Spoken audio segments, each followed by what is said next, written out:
I'm going to show you how we're going to turn this old hydrangea wreath that's falling apart, it's a couple years old now, into a fresh one with some of these limelights I cut. So I just took a bunch of flower cuttings off one of my limelights.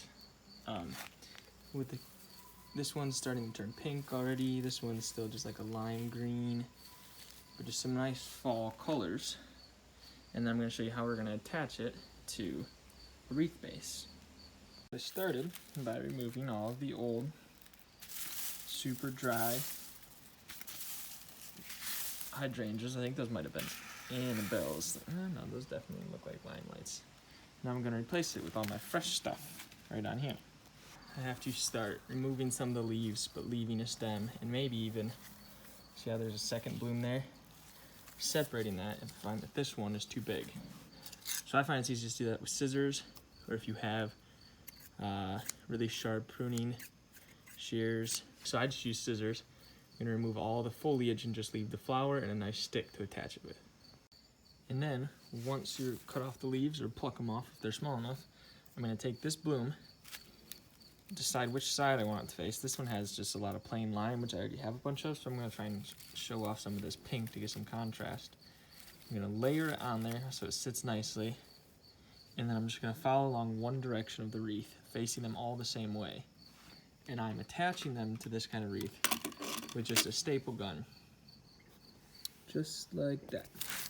Now that that one's attached, we're gonna keep going around. Now I have another one with a little bit of pink, but mostly lime, and I'm just gonna kind of find where they mix together, kind of fluff them in a little bit,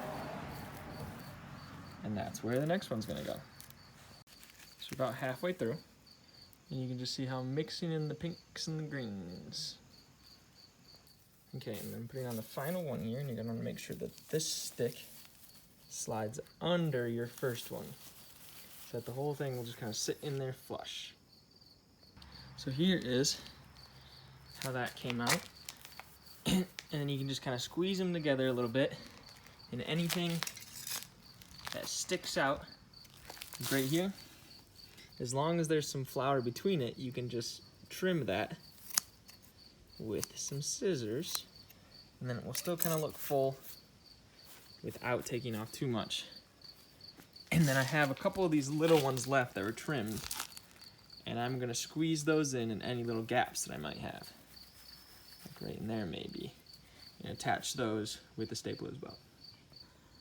Just a little bit of red, a little bit of green. You can add other things to this to spice it up. Like I might take some cuttings off of my sedum flowers right now, or my Montauk daisies that are about to come on, and pop those in here too. But other than that, that's about perfect to me. So there is my final product. The hydrangeas, I snagged some grass clippings off my Carl Forster reed grass, a little bunch of flowers off one of my sedums right now, and then this is just a little strand from my sweet autumn clematis that's blooming right now. So that is the finished product, and I am satisfied with it. Let me know what you think.